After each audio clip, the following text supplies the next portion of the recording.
Nós vamos fazer contato com o cientista político e professor da Fundação Escola de Sociologia e Política de São Paulo, Paulo Nicoli Ramires. Bom dia, Nicoli. Bom dia, Glauco. Bom dia a todos os ouvintes. Nicoli, ontem nós tivemos aí o anúncio da saída da deputada federal do PSL do Distrito Federal, Bia Kicis, da vice-liderança do Congresso, né? Medida tomada por Jair Bolsonaro após a deputada ter sido uma das poucas, inclusive, né, que votaram contra o Fundeb. O governo que trabalhou ali para alterar o texto final do Fundeb até ali os 45 do segundo tempo, acabou não conseguindo, depois vendo que seria derrotado, passou a aderir, inclusive o próprio presidente tentando ainda desfrutar politicamente da aprovação do Fundeb, mas o fato é que o presidente ficou descontente com o comportamento da deputada, tirou, e agora também já se cogita que o deputado o Major Vitor Hugo pode sair também da liderança do governo na Câmara, e esses cargos seriam entregues ao chamado Centrão. Como é que você vê essa movimentação política do presidente, Nicoli? Bom, Glauco, para início de conversa, o que fica mais claro para o Bolsonaro é que manter o bolsonarismo já não faz mais sentido, né? Ou seja, o bolsonarismo é caracterizado por posturas radicais, preconceituosas, antiprogressistas, e uma dessas posturas era exatamente agir contra o Fundeb, né? Para quem não sabe, o Fundeb é um fundo nacional que une municípios, estados, a própria federação, com o objetivo de melhorar e qualificar a educação brasileira. E o governo Bolsonaro, nos bastidores, ainda com seu ex-ministro da Educação, que fugiu aos Estados Unidos, tentava desarticular esse movimento, né, do Fundeb, sucateá-lo, e, por incrível que pareça, o governo perdeu essa disputa no Congresso, e o que vem, por isso que eu estou dizendo, incrível que pareça, o governo, apesar de derrotado, tomou essa derrota como se fosse uma vitória, como se o projeto fosse do próprio governo, quando na verdade foi uma articulação de congressistas progressistas dentro do Congresso, né? Tanto do centro-esquerda, centro-direita, partidos mais à esquerda de fato também. Mas o que está acontecendo, né? Desde a prisão do Queiroz, ficou muito explícito ao Bolsonaro de que não faz mais sentido manter as pautas radicais. Além da perda da popularidade, além de uma visão muito crítica dos meios de comunicação contra o Bolsonaro tornou o seu discurso mais soft, mais conciliador, exatamente porque não há sustentação política mantendo esse tipo de postura.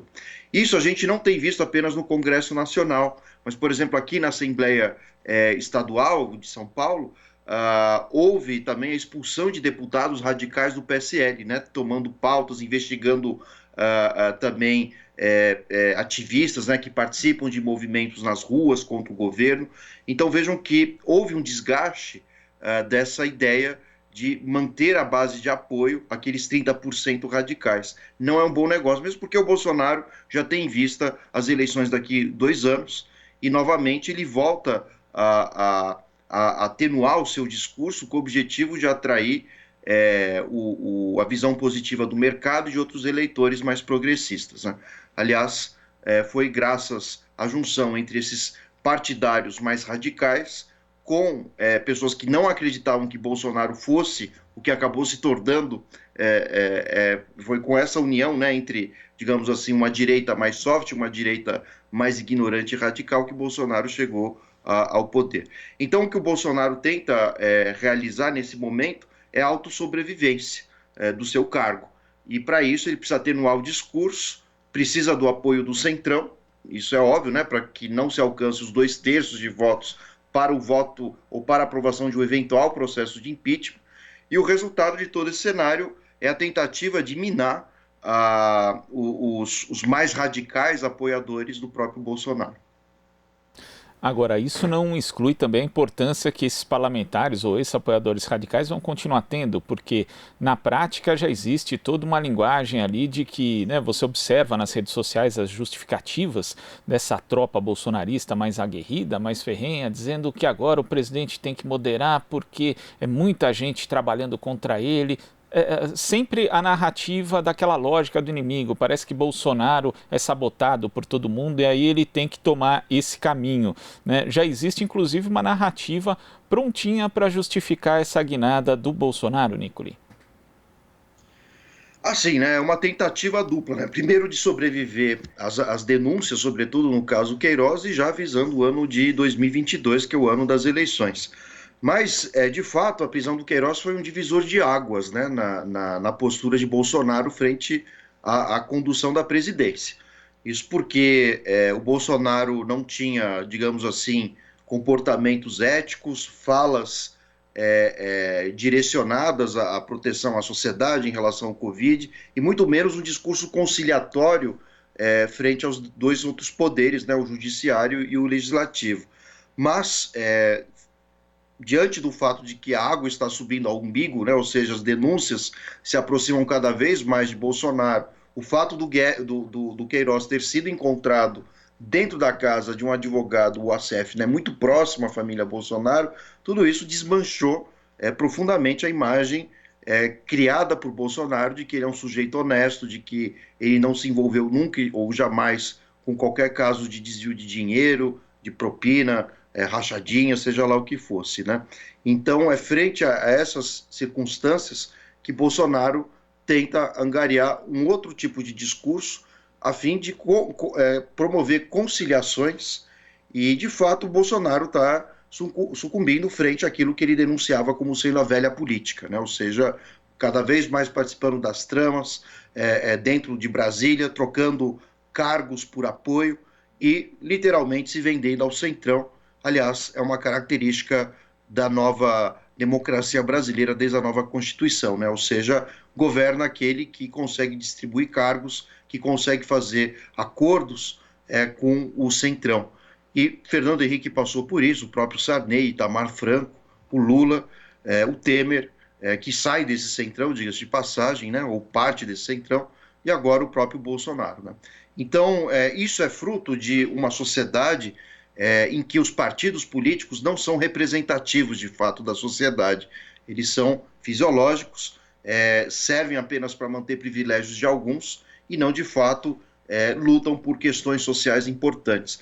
Então, isso é resultado, né, de uma tentativa de despolitizar a própria política, né? Vejam que, no caso, quando há alguma greve, alguma contestação de trabalhadores ou movimentos sociais em relação aos governos, a tendência é que políticos conservadores, como Dória aqui em São Paulo, digam que são movimentos políticos. Aliás, tudo é política, né? E nesse caso, despolitizar a própria política e torná-la cada vez mais voltada à ideia de gestão, é exatamente excluir as dinâmicas políticas, a criação da imprevisibilidade e de acordos políticos que estejam de acordo, de fato, com as características da nossa sociedade e demandas dela, né? Eu acho que essa é uma característica central da nossa democracia. Agora, Nicoli, ontem nós tivemos primeiro aí no início do dia uma nota circulando a respeito da possibilidade de uma chapa em 2022 unindo aí o ex-ministro da Saúde Luiz Henrique Mandetta e o ex-ministro da Justiça Sérgio Moro. Inclusive Mandetta ali teria dito que queria ser cabeça de chapa. Depois o Mandetta, em uma entrevista, confirmou que estaria ali disposto a enfrentar uma campanha como presidente ou como vice em 2022, também dizendo representar um chamado centro democrático. Como é que você vê essa movimentação de dois ex-ministros bolsonaristas? A gente vai ter agora uma chapa de bolsonaristas arrependidos, Nicoli? Talvez, né? Ou seja, aquele resquício, né, de votos de Bolsonaro que acreditavam que ele não teria, o próprio Bolsonaro não teria posturas tão radicais, né? Tão à extrema direita. Mas ainda é muito cedo para a gente falar de 2022, né? Os únicos que podem ser pré-candidatos, primeiro é o próprio Bolsonaro e os partidos que tradicionalmente alavancam nomes à presidência, que é o próprio PT, provavelmente seja o Haddad.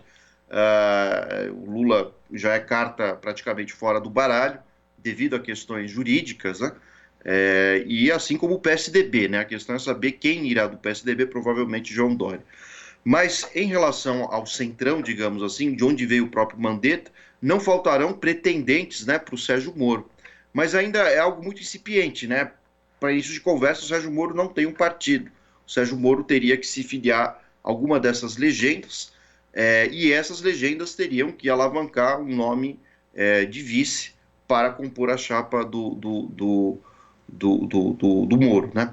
Mas ainda é muito cedo, né? Em política, a gente não consegue ter uma bola de cristal. Pode ser que a gente tenha outras reviravoltas, no caso Lula, na própria Lava Jato, assim como também o Bolsonaro pode angariar algum tipo de crescimento econômico, né? As duras penas, duvido que isso venha a acontecer, mas há um cenário absolutamente imprevisível ainda para 2022. E acho que, por enquanto, a nossa maior torcida é que tenhamos eleições em 2022, né? Eu acho que esse é o ponto de partida. Havendo eleições, abre-se um leque de possibilidades de organização dos partidos, de alianças, e eu, particularmente, não acredito que Bolsonaro, com tantas críticas e com uma postura tão desastrosa em relação ao Covid, e muito provavelmente com uma piora das condições econômicas aqui no Brasil, dificilmente ele se reeleja. Né? Pelo menos hoje, esse é o cenário que nós temos. Mas nada impede que em 2 anos surja algum pacote econômico, novas imprevisibilidades, a gente não tem como estabelecer isso ainda, né?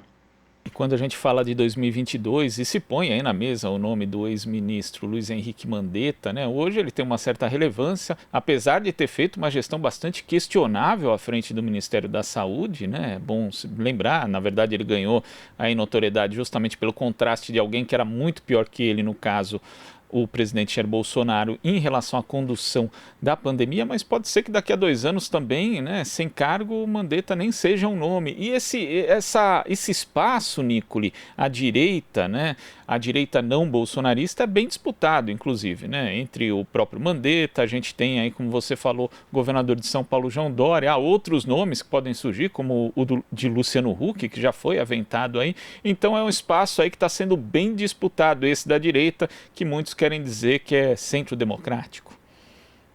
Sim, a verdade é que desde a era Lula, né, a direita ficou, de alguma maneira, órfã, né, de lideranças políticas. Né? Tanto é que a eleição de Bolsonaro se explica exatamente por um vácuo de lideranças à direita. Né? Não há outro motivo para que uma figura como Bolsonaro tenha chegado ao poder. Não é algo que aconteça apenas no Brasil, mas mundo afora também, né? Entendendo a eleição do Trump, a ascensão da direita na Europa.